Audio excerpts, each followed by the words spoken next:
I'll make a bold claim here right from the start and say, if you don't grasp the concept that I'm going to discuss in this video, you'll almost never be able to make anything good in carpentry or woodworking. It's not a glamorous topic, it's not flashy or eye-catching. But until this makes sense to you, you're simply not prepared to build anything well. Today, I'm explaining the concept of squareness.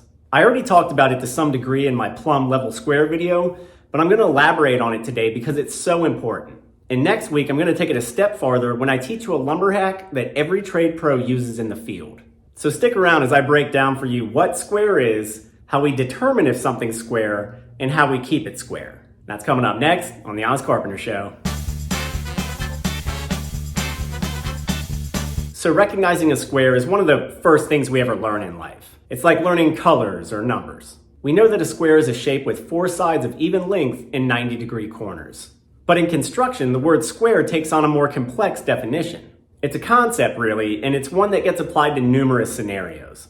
Square simply means that 2 objects or lines or components are at a perfect 90 degrees to one another. And if 2 lines are not at 90 degrees to one another, then we say that they're out of square.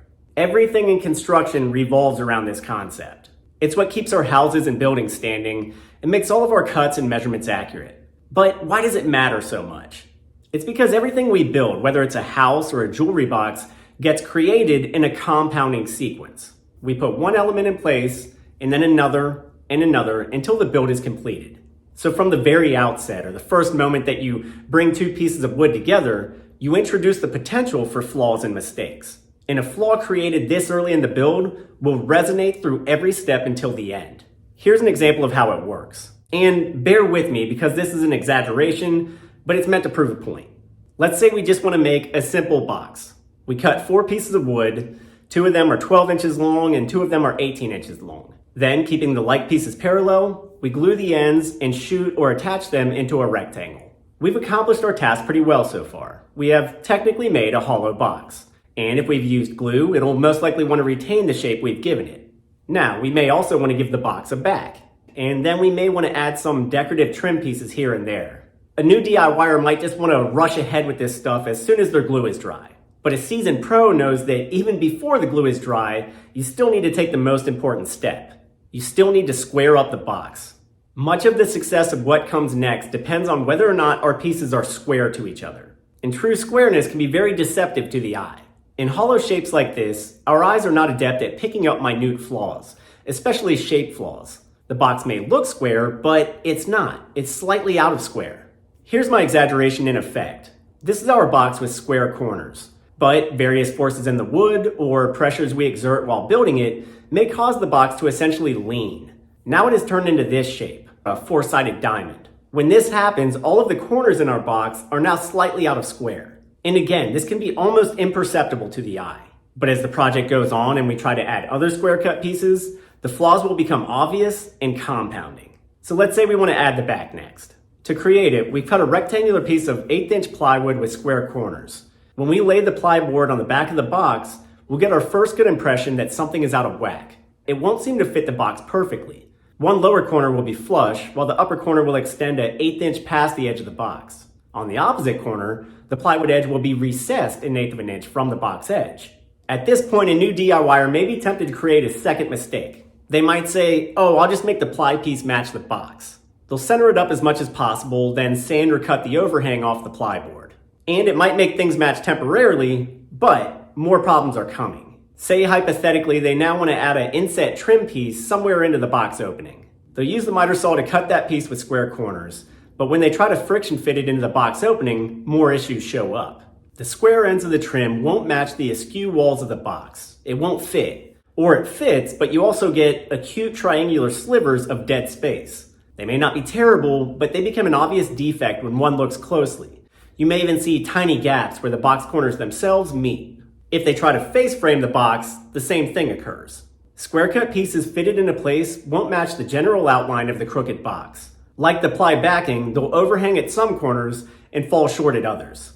A really tenacious DIYer might say, well, I'll cut and sand those too. And somehow they might get all the pieces to visibly fit the box's oblong surface. In effect, they'll forcibly push this wayward project to its conclusion. But then when they stand it up as a finished piece, the thing might now visibly lean like a Tim Burton house. The sightlines of its perimeter will never match up with other objects around it. All of these issues are the result of having neglected to square the thing up from the beginning. In a project like a full house build, this oversight can have drastic consequences, because everything from foundation level upwards will depend on the phase that preceded it. When I was younger, I once built a whole kit shed floor slightly out of square, and no matter what I did, I couldn't get the shed siding to fall over the edge of the floor like it was supposed to. I just stopped what I was doing and racked the whole thing back into square, shifting certain foundation blocks little by little. I should have taken the time from the beginning to check the floor for square and gotten it right before I proceeded. So, just how do you do that? You can use these several methods for checking for square. On really small projects like a little box, you can often get away with just using a tri-square to check.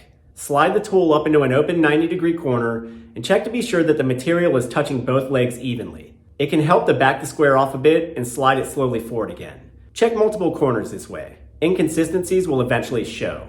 A more reliable method for most larger projects, though, is pulling diagonals or pulling corners. If the project is rectangular or square, as most cabinets are, then hook your tape onto one corner and pull diagonally to the far corner. Note the exact measurement very precisely where the extreme tip of that corner is.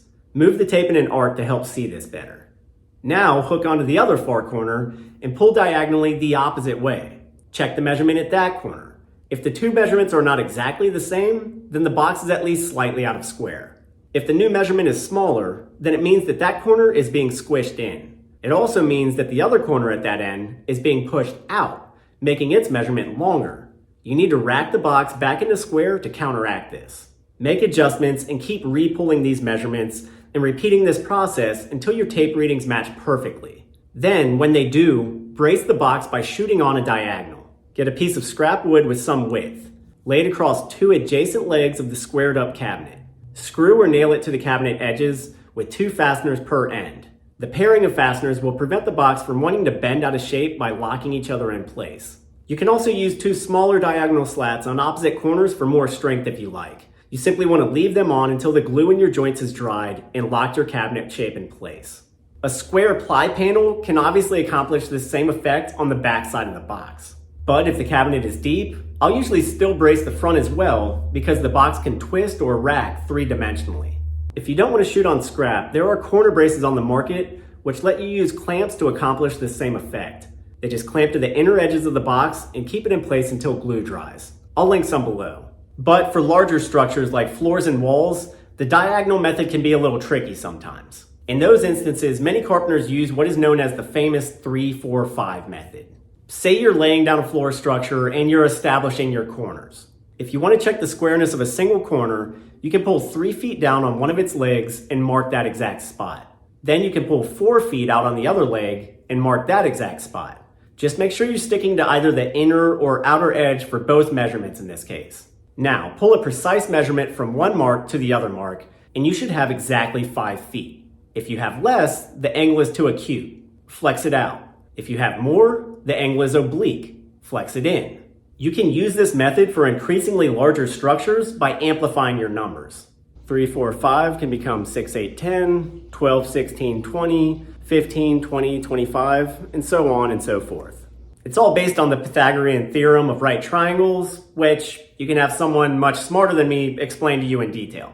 But as I said, confirming the squareness of your base structures, whether it's a cabinet carcass or shed floor, will give you the stable foundation to continue building your project without creating an escalating series of problems. It'll also make your projects look much better and just save you a lot of time in the long run. Next week, I'm going to show you how a built-in lumber hack will let you do this very thing with no measurements and no gimmicks. But for this week, we'll call it a wrap.